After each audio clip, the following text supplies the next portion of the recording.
I just think Bryce is probably the safest among the bunch and probably has the best surroundings for long-term success at the position.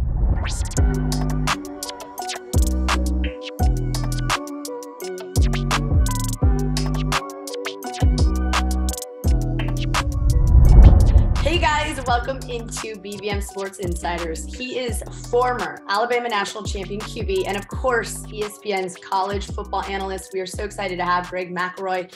You know me, I'm Erin Coscarelli, and Greg, first and foremost, how are you doing today? Excellent, Erin. Yeah, I appreciate it. It's fun to be with you, and it's fun to cover the draft from an analyst. I'm kind of wearing the analyst hat while also being a fan. The NFL, I'm a fan. I'm a Cowboy fan, and have since become a Jets fan since they drafted me in 11. So, like, I love the NFL draft because it's kind of the colliding of worlds, like business and fandom all colliding under one roof. So I love the draft and love kind of hitting it from all the angles. Well, keep that analyst hat on, because I do want to start with the NFL draft. And for the very first time, which is actually quite shocking, in the common draft era, an Alabama player was selected number 1 overall, QB Bryce Young. He now is officially a Carolina Panther. How do you see that fit for him, especially with new head coach Frank Reich and the team around him? Well, let's start with the Alabama angle for a moment. You said it correctly, modern day NFL draft, which that's what I observe as the NFL draft, because frankly, drafts that took place in the 40s to me don't necessarily move the needle. But it's wild to me because Harry Gilmer went first overall in 48. So depending on what generation of Bama fan you're talking about, this has been a massive debate in the last week. People are like, how can you forget Harry Gilmer? It's like, I could. I was born in 88. So that was 40 years prior to me even being alive. But I think it's amazing. I love Bryce. I love his story. I also love the prospect. And it's kind of rare to both love the person and the player all at once. So you can watch the player and sometimes watch with a critical eye. There's very little to dislike about his game. But what's also interesting is you get to know him and what makes him tick so much, Erin. And I know you know this, and anyone that's covered the draft, I don't feel like we lean enough on college analysts sometimes when evaluating prospects, because we really get to know the person. We get to tell their stories at the college level. We meet them at 17 years old in some cases, 16 years old at other times, and we kind of follow the maturation process of the player.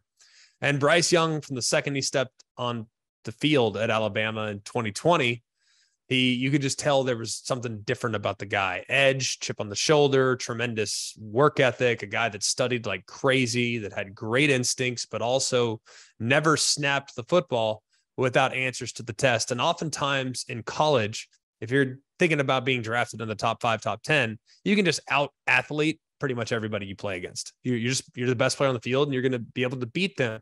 But Bryce didn't always beat them with his athleticism. He beat them by being a cerebral student of the game. And that's what I think is going to translate most beautifully for him as he transitions, because if they run, for instance, an overload blitz, or if he knows his protection might be weak with a certain defender that's coming, he already sees it and he knows where his answers are. So while people have knocked him for his lack of just sheer physical size and durability, he doesn't get hit very hard because he always knows where that pressure is coming from, and he knows where the outlets are built in within the offensive system. So I think he's a great prospect and he's a great person, and is going to translate beautifully into what I think is an incredible situation in Carolina with all the great quarterback minds they have on that staff. Well, you took the question I had that was next right out for me, which the big knock is his size, right? He's 5'10", that's well documented. Keep in mind, Kyler Murray also under 6 feet. So you and everyone else should not be, and other Carolina fans should not be concerned with regards to his height. No, but let's think about Kyler Murray as a comp. Think about how Bryce played the game, where he's throwing it on time, where he's getting the ball out on time, where he understands, hey, pressure's coming, I got to get rid of it. Kyler Murray wants to run around, create and run around you. So he was prototypical of a guy that's going to out-athlete you by being the best athlete on the field. And he has at times looked sensational in the NFL and at other times looked completely lost. So I think Bryce Young's very different in that regard. While similar in height, I do think that there's a certain level of maturity where Bryce knows that because of his size, he is susceptible. And because of the way he plays the game, if he doesn't have answers to the test before he snaps the football, he runs the risk of potentially putting his body in harm's way. So I think while similar in size, while similar in stature, they are very different players with how they approach the game. And I actually think Bryce will step right into a starting role at Carolina and probably have immediate success because of how he's studied and how he's prepared the last several years to approach each and every game that he played for the Crimson Tide.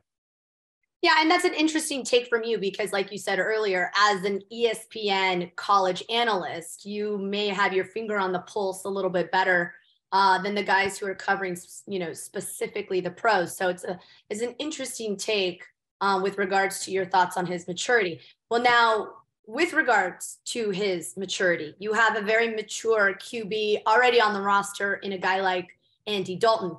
What can people expect to see from the rookie? Are they going to bring him along slowly? Do you see Andy starting? Do you see Bryce starting right away? How do you see this playing out?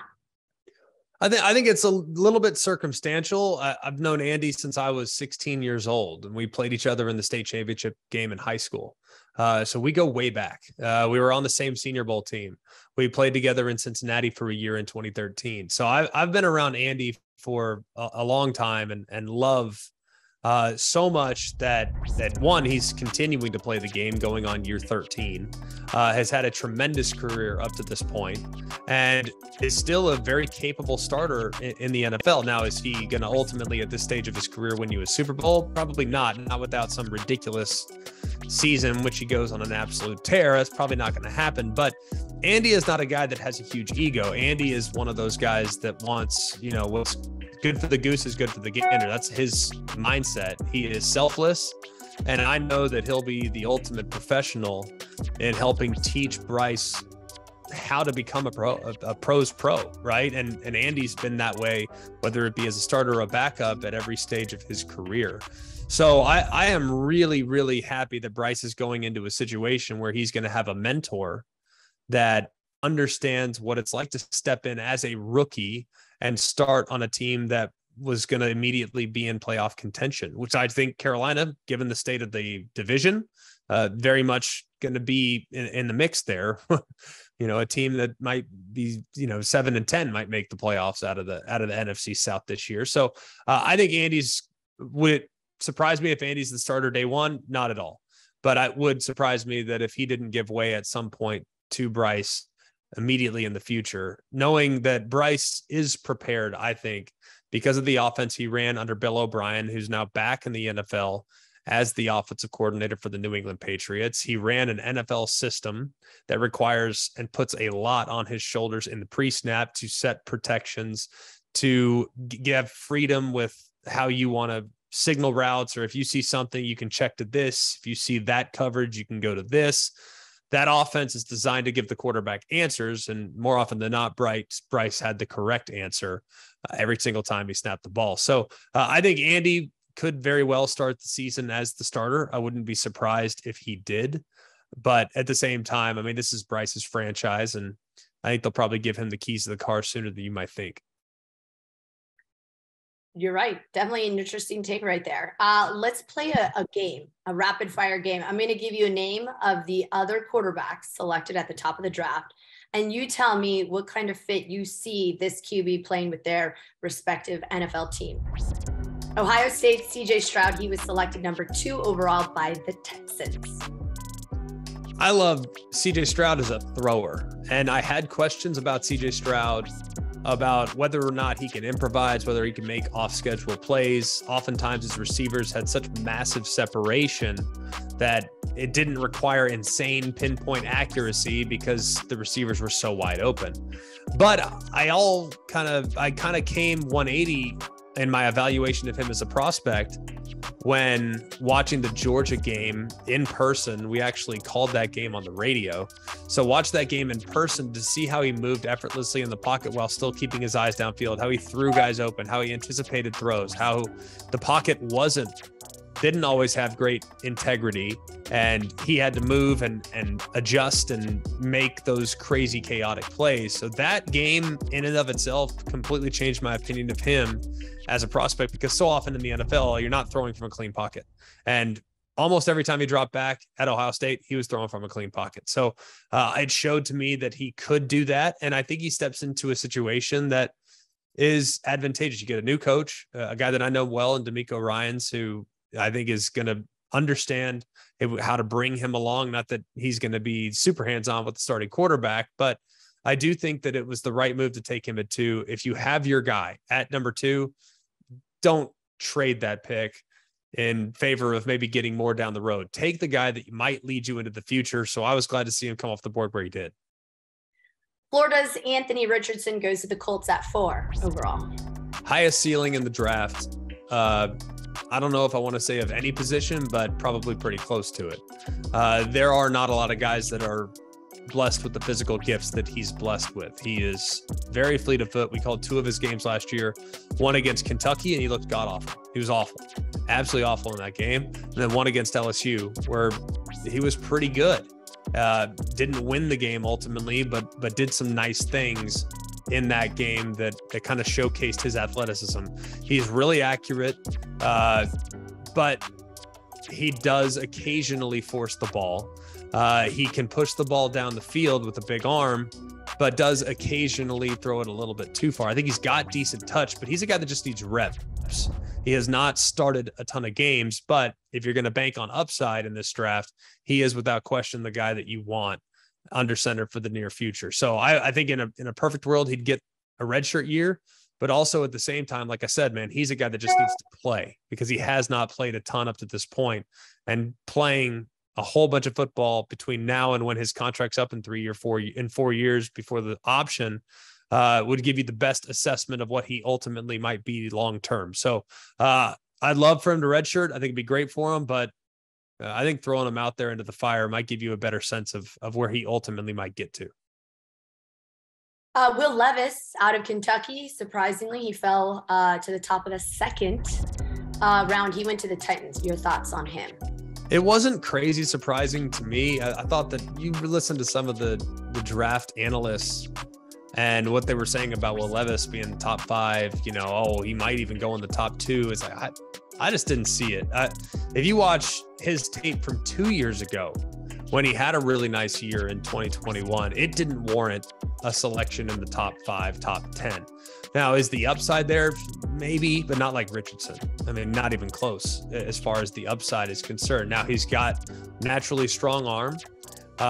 He, I think, has enough mobility to be able to use his legs in need of a jam, but he has a lot of misses. There's a lot of misses when he throws the ball, and he misses a lot, more so than you would ever see from a guy that's going to come off the board in the top 5, 10, 15, whatever pick he ended up coming off. So I thought second round was appropriate. I was a little surprised he fell that far, but I thought the 20s would be about right for Will Levis, because the team would hop in and maybe try to get that 5th-year option for him, knowing that would be advantageous and cap friendly for the teams. But good player, but really needs to hone things in a little bit. Needs to get a little more flexible.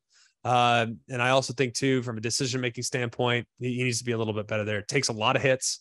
It doesn't need to be taking the same hits that he took at times in college. People will say, well, it's Kentucky. The offensive line didn't play very well. No, they weren't very good last year. And the run game wasn't very good last year, but Will Levis did have excellent wide receivers on the perimeter.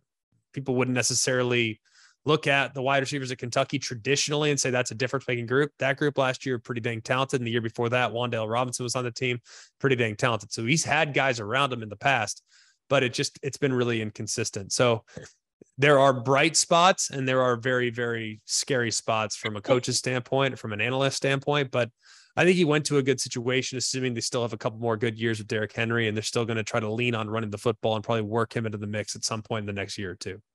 And in that situation, don't forget, they do have QB Malik Willis, who they got last year in the 3rd round. So it'll be interesting how things, of course, pan out in Tennessee.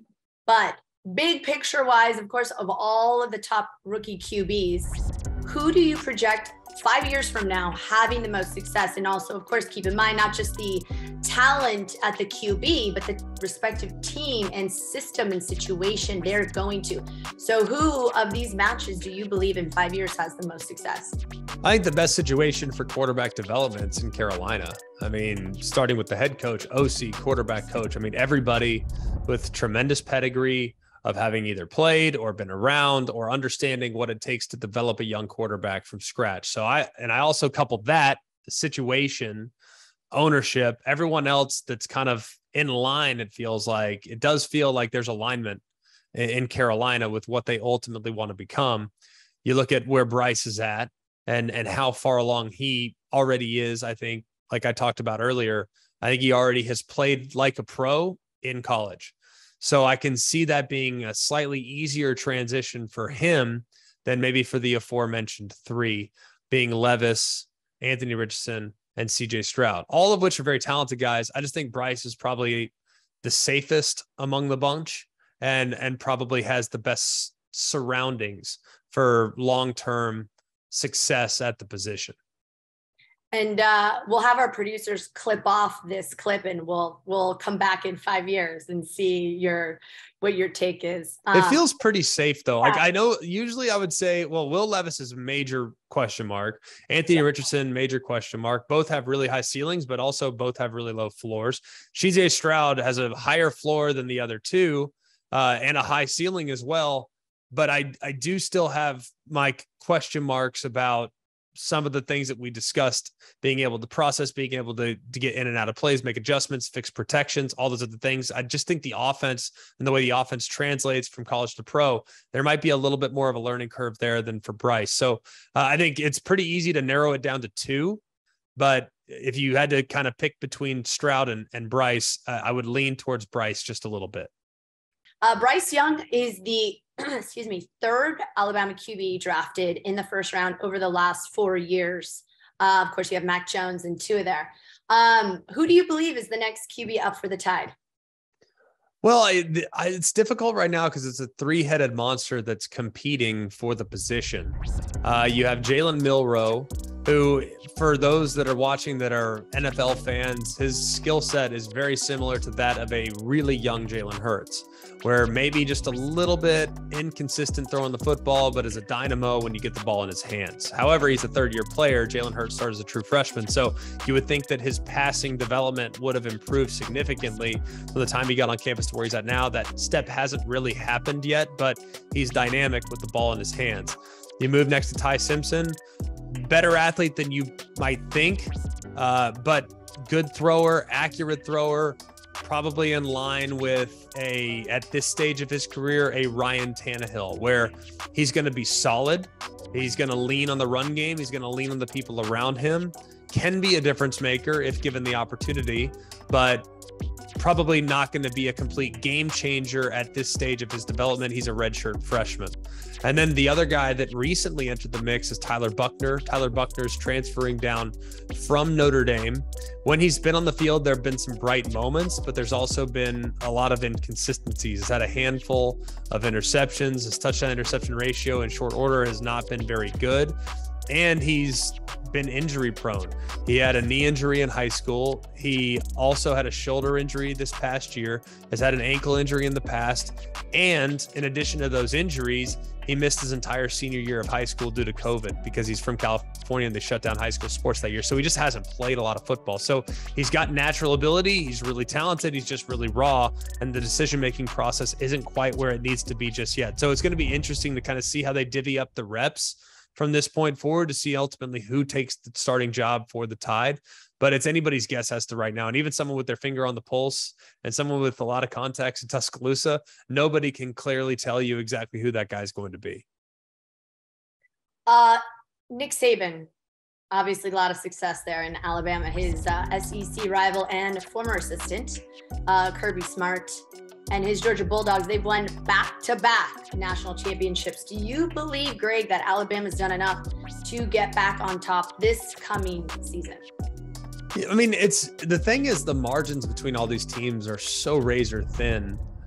Georgia has won back-to-back national championships, but Bama was in the national championship 2 years ago, and Jameson Williams tears his ACL in the game. And a lot of people feel if he stays healthy, maybe the outcome's different. I don't like to necessarily look back and say, ifs and buts. It's not really my place, but there is not some Grand Canyon gap between Georgia and Alabama, or Alabama and Ohio State. Ohio State actually had a field goal to win it against Georgia last year in the semifinal game. So I think the margins amongst the teams at the top are really, really thin. But I also think at the same time, Georgia last year proved right now that they're kind of in their own world, because they lost 15 players at the draft a year ago. A lot of us thinking, man, they got to replace a lot of holes. They replaced 9 guys drafted off their defense in and of itself, and 15 players overall that were drafted for the Dogs in the 2022 draft. Say, man, they got to take a step back. I mean, they're just not going to be as deep. They're not going to be, maybe a top end talent might not be quite as good. And then in many ways here in 22, the season of 22, they were actually better than they were at any point in the 21 season. They went undefeated and ultimately dominated TCU for the national championship. And they go on to have 10 more guys drafted. So to replace 25 guys over a 2-year span is pretty remarkable. And they're the odds on favorite right now to win a 3rd national championship. Now, part of that has to do with what their regular season schedule looks like. Believe me, it's gettable. It's extremely gettable, but either way, they've positioned themselves accordingly, and being able to show off that they can lose that many and not skip a beat, and in some ways improve, tells you that they are right now, playing in their own world. Everyone else is kind of living in it right now. So I think Georgia's really, really good. I think Alabama can absolutely win the national championship this year. I think Ohio State can. I think Michigan can. I think a handful of other teams can too, but the margins are not as significant as I think some people might like to assume. I am not going to take offense to the fact that you didn't mention USC in that mix as a former alma mater myself. But yes, I always enjoy watching the SEC and how things shake out there, because nonetheless, it's a very, very competitive place to play football. And it's always fun to kind of watch. For me, my first love is college football. So, Greg, thank you so much for the breakdown, how the season may end up shaking out in terms of the NFL and how these rookie QBs may play this season. It'll be fun nonetheless, and I appreciate your time. No, it'll be awesome, Aaron. Thank you so much for having me, and look forward to visiting again soon.